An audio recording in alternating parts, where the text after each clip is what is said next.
Direct selling करने वाले leader को रेस्पेक्ट मिलती है, वो हिंदुस्तान में अभी भी नहीं है।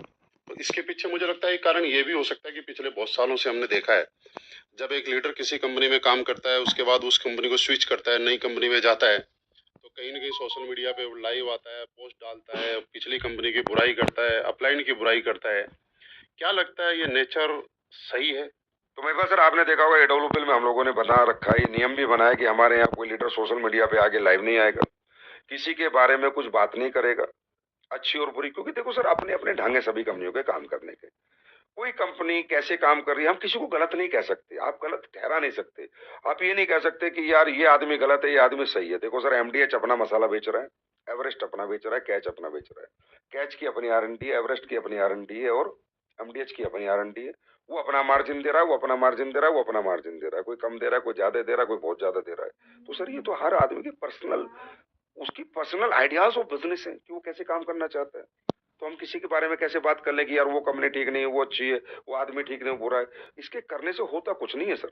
ये इसलिए होता है, इससे क्या इम्पैक्ट जाता है कि मार्केट में जो लोग डायरेक्ट सेलिंग को देखना चाह रहे थे, समझना चाह रहे थे, जुड़ना चाह रहे थे, वो जब ये कुत्ते बिल्लू की लड़ाई देखते हैं ना, कह रहे यार ये लोग कैसे लोग हैं, कैसी कैसी बात कर रहे हैं, गालियां दे रहे हैं एक दूसरे को, एक दूसरे की कंपनी को ऐसे कर रहे हैं। तो लोग कहीं ना कहीं लोग हमारे प्रति नेगेटिव होते हैं।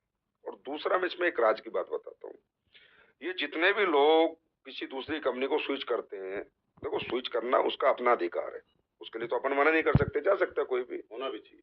होना भी चाहिए। वो तो क्या पता कोई कम पैसे कमा रहा हो तो दूसरी कंपनी में जाके ज्यादा कमाना चाहे, क्या पता कोई अच्छे प्रोडक्ट नहीं बेच रहा हो, बेकार प्रोडक्ट बेच रहा हो तो अच्छे प्रोडक्ट बेचना चाहे। लेकिन वो लाइव आके ये जो करना ना, इससे क्या इंडस्ट्री का परसेप्शन, जो एक तरफ से हम लोग पॉजिटिव करने की कोशिश कर रहे हैं, ऐसे नीच लोग नेगेटिव करने की कोशिश कर रहे हैं। और इसका मैं कारण बताता हूँ क्यों करते हैं।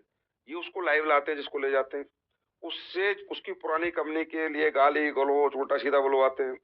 उसका जो पुराना गुरु था, अपलाइन था, उसको उल्टा सीधा गाली गलौज कराते हैं। मालूम है क्यों? क्योंकि हमेशा के लिए डोर क्लोज कराना चाहते हैं। वो व्यक्ति जो ले गया वो इतना शातिर है, वो ये चाहता है कि यार ये बंदा दोबारा उस कंपनी में ना चला जाए। ये व्यक्ति रास्ते बंद करवा देते। हाँ रास्ते बंद, इसलिए गालियां दिलवा दो इसके पुराने अपलाइन को और पुरानी कंपनी को कि वो इनसे नफरत करने लगे। वो उसकी शातिरता है, जो व्यक्ति लेके गया है वो शातिर है, वो लीडर नहीं है।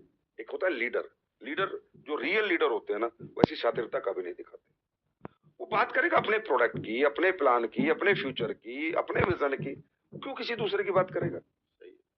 और दूसरे की बात करने का टाइम अगर उसके पास है तो इसका मतलब वो अपना टाइम अपने काम में लगा ही नहीं रहा है, तो वो तो बहुत घटिया आदमी है, वो तो उसका कैरियर बर्बाद करके छोड़ेगा। तो ऐसे बहुत कैरियर भी देश में बर्बाद हो रहे हैं डायरेक्ट सेलर्स के। और कहीं ना कहीं ऐसे लोग एक परसेप्शन तो नेगेटिव मार्केट में कर ही रहे हैं, जिसका फर्क उस लोगों पे पड़ रहा है जो डायरेक्ट सेलिंग की तरफ आना चाहते थे। तो ये डोर क्लोजर पॉलिसी है, डोर क्लोजर, और कुछ नहीं है। पुरानी कंपनी के पुराने अपलाइन के रिश्ते खराब करा के, खत्म करा के डोर क्लोज कर दो और उसे अपना गुलाम बना के रखो और जिंदगी भर वो उनकी गुलामी करे। ये एक प्लान है। ये गुलामी तो नहीं करता, लेकिन इससे संस्कार डेवलप हो जाते हैं वैसे ही। तो वो तो कहते नहीं है, हमारी इंडस्ट्री में कहावत नहीं है, जो बोएगा वो काटेगा, जैसा करेगा ऐसा भरेगा। मैं नाम तो नहीं लूंगा।